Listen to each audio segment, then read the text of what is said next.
Ik zou graag weten dat ik moet absoluut Mark van der Schuren en Piet van Pittegem te verontschuldigen, want ze hebben deze morgen een probleem op te lossen. Dus, Paul, is your bird. Ja, vermits wij geen probleem hebben op te lossen. Is dat des te eenvoudiger. Voilà, aujourd'hui c'est la troisième fois que j'ai l'honneur d'introduire le débat CEO-CIO. Je me souviens la première fois, c'était, enfin Alex était là, c'était un peu confrontant. On avait la même disposition, mais les CIO étaient là, je pense, les CEO étaient là.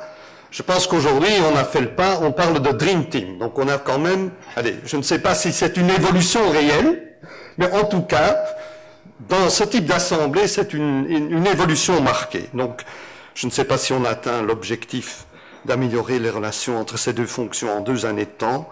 Et je ne sais pas du tout si les teams Stéphane Lebeau, Chine Fostier sont exceptionnels ou bien, hein, et j'ose espérer qu'ils ne sont pas d'exception. Mais c'est à vous d'en juger.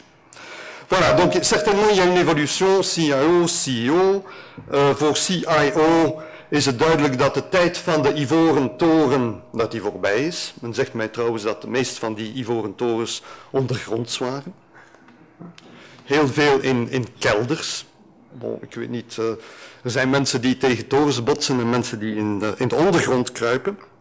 Maar nu komen ze onder de mensen. Ze worden stilaan gehumaniseerd. En zoals anderen hen zijn voorafgegaan, daarnaast dus, komt ICT natuurlijk ook in de alignment, zoals finance, zoals sales, misschien zelfs zoals HR in de toekomst. Was ICT een religie geweest, dan waren we nu in de gedesacraliseerde fase. Want we hebben de fase gehad van de profeten, van de apostelen, van de missionarissen, van de predikanten. We hebben ook de fase gehad van de bekering, van het martelaarschap, van de vurige tongen. En we hebben ook nadien de tijd gehad van het dienende, het universele, de autoriteit, het onfeilbare.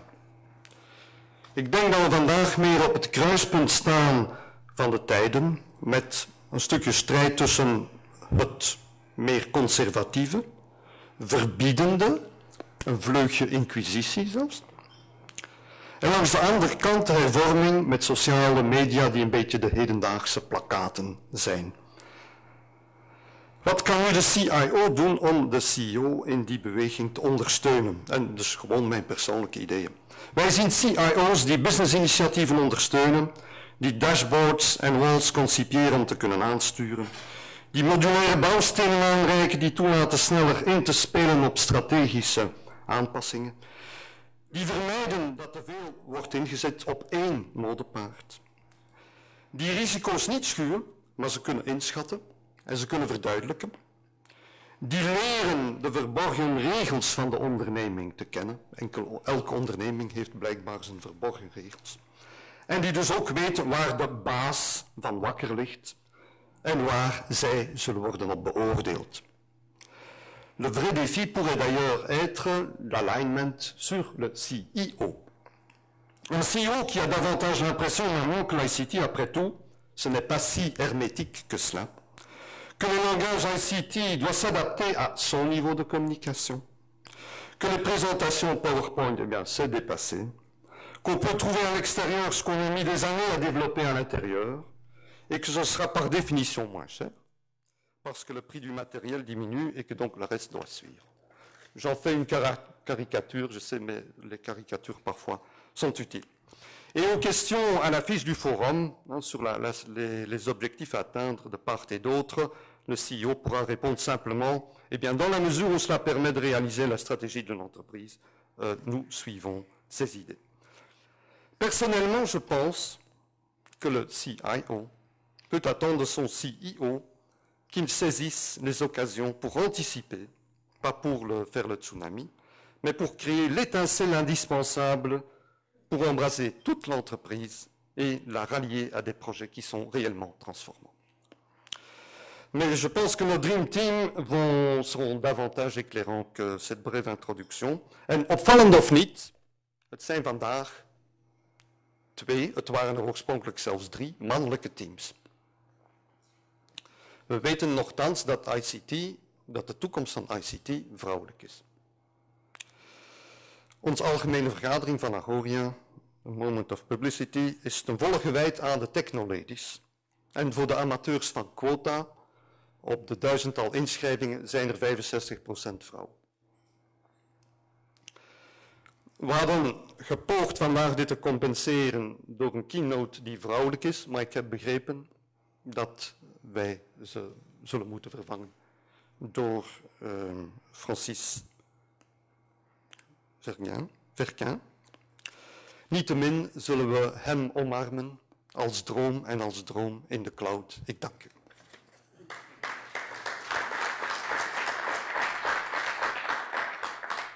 Hello, good afternoon. So my name is Francis Verquin, so sorry for not wearing the skirt and the other attributes, but so I will still hope that I can entertain you and make sure I give you some interesting presentation.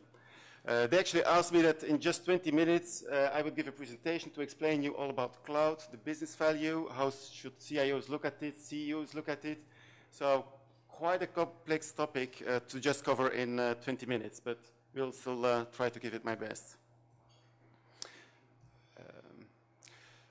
IBM actually just finalized what we call the CIO study. We actually conduct several studies at CEO level, CIO level, also with marketing. And actually just this week, we came out with the conclusions of the CIO study we just conducted for the past few months.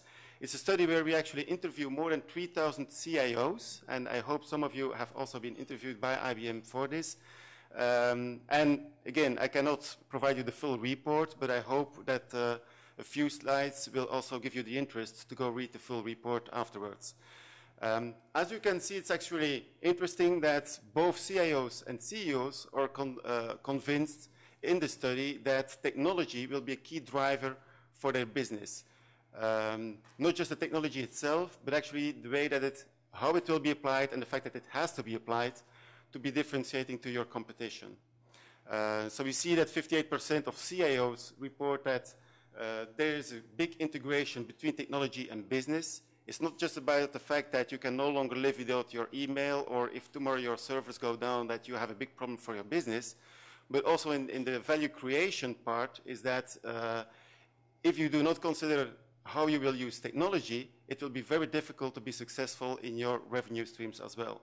And on the other hand, that 68% also of the CEOs clearly expect that technology will help them to drive their strategy. Another nice comparison is to see what our CEOs and CIOs focused on. And actually, luckily, because I suppose that you are working closely together, we see that those focus areas are very similar. Focus on the customers, people skills, especially in Western Europe, where we really have to go find the skills and they become rather expensive. And clearly also to get insight and intelligence. If you then see on the next slide, we see this coming back in where do the CIOs that they will put their focus on for the next few years, and clearly business analytics, business intelligence and analytics is at the top of mind. It was already a few years ago, it is still the case today. But nice to see is also that cloud computing is increasing a lot in terms of interest to focus on. From 33% of the CIOs said that they would focus on this 2 years ago. Today, 60% of CIOs consider cloud computing key to develop their IT strategy. And I think this also links to the first item. If you really want to focus in your IT organization on business intelligence and analytics, that will not be possible unless you really make sure that the operational part really gets done in a much easier way. I would like to ask you for thinking yourself today of your IT budget, how much of the resources and the budget are currently assigned to this top priority of business intelligence and analytics? Because that's where most people expect that they will create value for the company, for the business, and to grow the business. So is your budgeting and resource allocation in line with that priority? If not, then it's maybe a good reason to start looking at cloud computing. Now, I will not bother you with technical aspects, but maybe a short definition of what cloud computing is, or at least also according to IBM, because probably there are as many definitions of cloud computing as there are companies or people who give a definition. The very short and simple one is it's providing IT resources through the internet or through a network in a fully automated way. That's the shortest definition possible, I think. Key is, it's not just about a virtualized environment where you have just multiple servers sitting on one physical server, or where you have a virtual desktop where actually you no longer care where it is sitting. That's not cloud computing. That's a virtualized environment. The key difference for cloud computing is that you not only have the infrastructure or your hardware virtualized, but that you actually have the entire process from the business side, and that's where it becomes important, from the business side down to actually the IT resources fully automated. Where if the development and test department actually needs some capacity to do a testing of an application that they would like to roll out into the market 1 month later, that they can have that platform requested by themselves and fully automatically available within half an hour. That is cloud computing. Of course, there has been a lot of hype around it. Is it real? Is it not real? Is it just existing technologies? If you look today to some of our customers, we see that they are getting huge gains by deploying cloud computing into their environment. As I mentioned, it's all about automatization in the full process within IT. Clearly, you can save a lot of IT labor costs by doing so. Also, the fact that you want to have your budgets to vary together with your business performance, or do you really want to invest budgets that you have to do a lot for to gain them in CapEx model, invest them, and not know whether they will bring you the right return on investment? Or do you want to move your IT resources into an OpEx model, where if business goes well, you can immediately activate them and pay a little bit more, but if it goes a little bit bad with the business, that you actually don't have to write off additional cost, but that your real cost actually can go down together with the performance of your business. But still, we can show the nice figures. It's easy, it's nice, it's sexy, it can provide a lot of results, but then what is still holding back the people to move into cloud computing? The reasons we see mostly is, well, as I mentioned before, if you looked well at the chart, one of the conditions to implement cloud computing is standardization. You cannot have every choice if you want to move to cloud computing.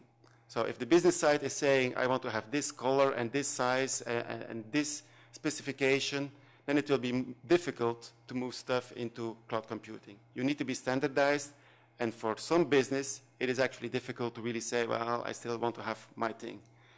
Also, there's some, and I will actually also call it a hype, about the control of your IT resources when you no longer know where things are performed. I would also question whether you know today, whether you access your email, if you could actually point out on which server it is sitting or on which storage device.